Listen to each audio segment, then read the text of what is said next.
अस्सलाम वालेकुम dear student. आज हम बैंक रिकॉन्सिलिएशन स्टेटमेंट को समझने की कोशिश कर रहे हैं। बैंक रिकॉन्सिलिएशन स्टेटमेंट बेटा तब बनाई जाती है जब कैश बुक और पासबुक दोनों का बैलेंस आपस में एग्री ना कर रहा हो, यानी कैश बुक के बैलेंस में और पासबुक के बैलेंस में डिफरेंस आ जाए। और कैश बुक बेटा हमेशा बनाता है कंपनी का अकाउंटेंट और पासबुक हमेशा बैंक बनाता है। तो जब दोनों में डिफरेंस आ जाए तो मालिक को जस्टिफाई करने के लिए कि इसमें अकाउंटेंट की कोई मिस्टेक नहीं है, अकाउंटेंट मालिक को सेटिस्फाई करने के लिए एक स्टेटमेंट बनाता है जिसका नाम बैंक रिकॉन्सिलिएशन स्टेटमेंट होता है। बैंक रिकॉन्सिलिएशन स्टेटमेंट बेटा जब भी बनाई जाए इसकी इब्तदा बैलेंसेस से होगी। मैंने जैसे कि कहा कि हमारे कैश बुक और पासबुक जब दोनों का बैलेंस एग्री ना कर रहा हो तब हम बैंक रिकॉन्सिलिएशन स्टेटमेंट बनाते हैं। तो हमारे पास दो तरह के बैलेंस होते हैं, एक कैश बुक का बैलेंस और एक पासबुक का बैलेंस। अब कैश बुक में अगर तो हमारे यानी कस्टमर के पैसे बैंक में पड़े हुए हैं तो कैश बुक का बैलेंस होगा, और बैलेंस जब भी आए तो वो कैश बुक का डेबिट बैलेंस होता है, क्योंकि जब हमारे पैसे बैंक में पड़े हुए हैं तो बैंक हमारे लिए एसेट होगा और एसेट जब भी बढ़े तो डेबिट। दूसरा ओवरड्राफ्ट या ओवरड्रॉन है, यानी जब आपने बैंक से कर्ज लिया हुआ है तो जब हमने कर्ज लिया होगा तो वो पैसे हमारे लिए लायबिलिटी होंगे और लायबिलिटी जब बढ़े तो क्रेडिट। इसी तरह पासबुक का अगर बैलेंस आ जाए तो पासबुक का हमेशा बैलेंस क्रेडिट होता है, और अगर ओवरड्राफ्ट बैलेंस आ जाए तो वो हमेशा डेबिट होता है। क्योंकि बेटा बैंक के पास अगर हमने पैसे रखवाए हैं तो बैंक के लिए वो लायबिलिटी होंगे और लायबिलिटी जब बढ़े तो क्रेडिट, इसलिए पासबुक का जब भी बैलेंस आता है तो वो लायबिलिटी होता है और लायबिलिटी जब बढ़े तो क्रेडिट। और अगर ओवरड्राफ्ट या ओवरड्रॉन आ जाए तो वो हम बैंक के लिए एसेट होता है और एसेट जब भी बढ़े तो डेबिट। यानी कैश बुक का बैलेंस आए तो डेबिट, पासबुक का बैलेंस आए तो क्रेडिट। कैश बुक का ओवरड्राफ्ट बैलेंस हो तो क्रेडिट, पासबुक का ओवरड्राफ्ट बैलेंस हो तो डेबिट। अब इसके बाद बेटा तीन ऐसे पॉइंट हैं कि जिनको अगर हम अच्छी तरह समझ लें, चार ऐसे पॉइंट है बुनियादी तौर पे जिनको अगर हम समझ लें तो हमारे लिए बैंक रिकॉन्सिलिएशन स्टेटमेंट बनाना आसान हो जाएगा। सबसे पहली अनकलेक्टेड चेक्स। अनकलेक्टेड चेक्स हमेशा क्रेडिट होते हैं। अनकलेक्टेड चेक्स होते क्या हैं? ऐसे चेक जो हमने लोगों से रिसीव किए हैं, यानी जिन लोगों से हमने पैसे लेने थे, डेटर से हमने पैसे लेने थे, उनसे हमने चेक रिसीव किए हैं, वो हमने बैंक में भी जमा करवा दिए हैं। तो जब हमने बैंक में जमा करवा दिए तो हमने पैसे ऐड कर दिए हैं, लेकिन किसी वजह से अगर सपोज उनकी ड्यू डेट नहीं आई तो अभी तक वो पैसे हमारे अकाउंट में ऐड नहीं हुए होंगे। तो जब हमने पैसे बैंक में हमने लोगों से चेक लिए और हमने वो बैंक में जमा करवाए तो हमने फौरी तौर पे ऐड कर दिए होंगे कि ये पैसे हमारे अकाउंट में आ गए। लेकिन बैंक ने ये पैसे अभी ऐड नहीं किए, तो बैंक का बैलेंस कम होगा, हमारा बैलेंस ज्यादा होगा। तो बैंक के बराबर आने के लिए हमें लेस करना पड़ेगा। याद रखिएगा, एक अकाउंटेंट बैंक रिकॉन्सिलिएशन स्टेटमेंट बनाता है तो अकाउंटेंट हमेशा बैंक स्टेटमेंट के बराबर जाएगा। बैंक ने कभी भी कैश बुक के इक्वल नहीं आना, तो हमने हमेशा पासबुक के बराबर जाना है।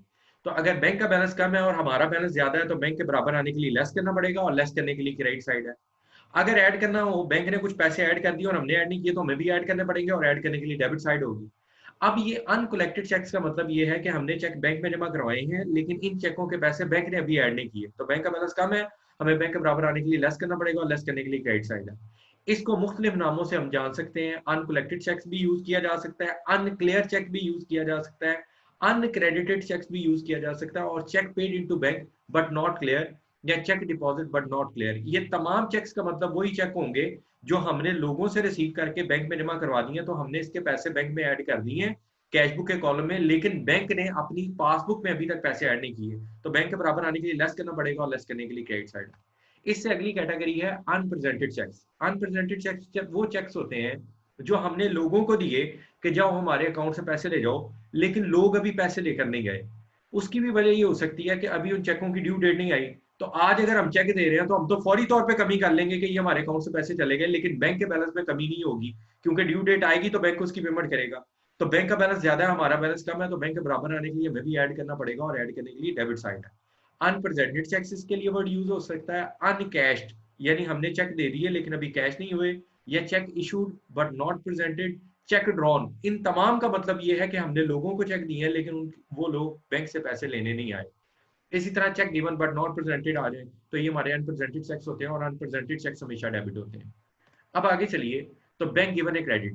बैंक जब भी क्रेडिट करता है तो हमारे अकाउंट में पैसे ऐड करता है, तो अगर बैंक ने पैसे ऐड कर दिए तो हमें भी बैंक के बराबर आने के लिए ऐड करने पड़ेंगे, और ऐड करने के लिए डेबिट साइड है।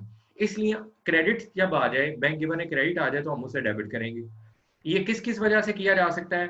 हमें इंटरेस्ट कलेक्ट हो सकता है, या इंटरेस्ट रिसीव हो सकता है, या डिविडेंड ऑन शेयर कलेक्टेड हो सकता है, या एक कस्टमर ने हमारे अकाउंट में डायरेक्टली पैसे जमा करवाए हो सकते हैं, या any amount which is collected by the bank but not recorded in cash book. कोई भी ऐसी रकम जो बैंक को मिली है, यानी बैंक ने उसके पैसे तो ऐड कर दिए लेकिन हमने ऐड नहीं किए, तो हमें भी बैंक के बराबर आने के लिए ऐड करना पड़ेगा, और ऐड करने के लिए डेबिट साइड है।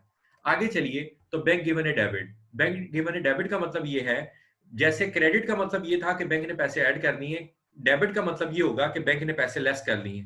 तो बैंक ने लेस कर लिए हैं, तो हमें बैंक के बराबर आने के लिए हमेशा लेस करने पड़ेंगे, और लेस करने के लिए क्रेडिट साइड है। ये किस किस वजह से लेस करने पड़ सकते हैं? अगर बैंक ने रॉन्गली डेबिट कर दिया तब लेस करने पड़ सकते हैं, बैंक ने चार्जेस काट लिए हैं, कलेक्शन चार्जेस काट लिए हैं, या इंटरेस्ट ऑन ओवरड्राफ्ट चार्ज कर लिया है, या इंश्योरेंस प्रीमियम बैंक ने पे कर दिया है, या cheque deposit but return dishonour. आपने चेक जमा करवाया था, आपने पैसे ऐड कर दिए, लेकिन वो डिसऑनर हो गया, यानी जिस बंदे का चेक था उसने पैसे जमा नहीं करवाए, तो तब भी बैंक का बैलेंस कम है, हमारा बैलेंस ज्यादा होगा, तो बैंक के बराबर आने के लिए लेस करना पड़ेगा, और लेस करने के लिए क्रेडिट साइड है। बिल रिसीवेबल जो था वो हमने डिस्काउंट करवाया बैंक से, बट डिसऑनर वो भी उसके पैसे बैंक को नहीं मिले, या any charges paid by bank, या कोई भी ऐसे पैसे जो बैंक ने अदा कर दिए but not recorded in cash book, लेकिन हमने कैश बुक में रिकॉर्ड नहीं किए। तो बैंक ने चार्जेस काट लिए, तो बैंक ने कमी कर दी है, और हमने कमी नहीं की, तो बैंक के बराबर आने के लिए हमें भी लेस करना पड़ेगा, और लेस करने के लिए क्रेडिट साइड है। अब आगे चलिए, तो बैंक रिकॉन्सिलिएशन का जो फॉर्मेट है, उस फॉर्मेट में सबसे पहले तो ऊपर बंदे का नाम लिखा जाएगा जिसकी बैंक रिकॉन्सिलिएशन स्टेटमेंट बनाई जा रही है, फिर बैंक रिकॉन्सिलिएशन स्टेटमेंट टाइटल, फिर उसके बाद एज ऑन, जिस डेट को हम हिसाब कर रहे हैं। अब हम ये 5 की 5 बातें डिस्कस कर चुके हुए हैं, जो नीचे सीरियल नंबर के सामने लिखी गई हैं पर्टिकुलर्स के कॉलम में। एक debit amount debit in rupees और अमाउंट क्रेडिट इन रुपीज। सबसे पहले balance as per cash book, यहाँ बैलेंस होगा कैश बुक का या पासबुक का। अब बैलेंस आया है, तो अगर सिर्फ वो बैलेंस है तो कैश बुक का बैलेंस होगा तो डेबिट, पासबुक का बैलेंस होगा तो क्रेडिट। अगर ओवरड्राफ्ट है तो कैश बुक का ओवरड्राफ्ट हमेशा क्रेडिट होगा, पासबुक का ओवरड्राफ्ट डेबिट होगा। ये सबसे पहली स्टेटमेंट में सबसे पहले हम बेटा इसको लिख लेंगे। इसके बाद अनकलेक्टेड चेक्स, और अनकलेक्टेड चेक्स हमने बात की थी हमेशा क्रेडिट होते हैं, तो इनको क्रेडिट साइड पे लिख लिया जाएगा। अनप्रेजेंटेड चेक्स इनको हमेशा डेबिट करेंगे। फिर फोर्थ पॉइंट में हमने मुख्तलिफ तरह के पॉइंट्स पिछली स्लाइड में देखे, और उसमें बैंक गिवन है क्रेडिट, तो बैंक ने क्रेडिट किया तो हम इसे डेबिट करेंगे। बैंक गिवन है डेबिट, बैंक ने अगर डेबिट किया तो बैंक के क्रेडिट का मतलब ये था कि बैंक ने पैसे ऐड कर दिए, तो हमें भी ऐड करने पड़ेंगे, और ऐड करने के लिए डेबिट साइड है।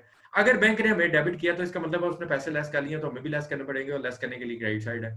अब ये लिखने के बाद बेटा हम नीचे दोनों साइडों में बड़ी साइड का टोटल करेंगे। अगर डेबिट साइड बड़ी है तो डेबिट साइड ही का टोटल क्रेडिट साइड में, और नीचे जो हमारा बैलेंस आ जाएगा, अगर सीरियल नंबर 1 में बैलेंस कैश बुक का था तो लास्ट के ऊपर बैलेंस एज पर पासबुक आ जाएगा, यानी उलट हो जाएगा। अगर ऊपर बैलेंस पासबुक का दिया था तो नीचे बैलेंस बेटा कैश बुक का आ जाएगा। ये बेटा हमारी बैंक रिकॉन्सिलिएशन स्टेटमेंट का मुकम्मल फॉर्मेट है जो अभी तक हमने सीख लिया है। अस्सलाम वालेकुम।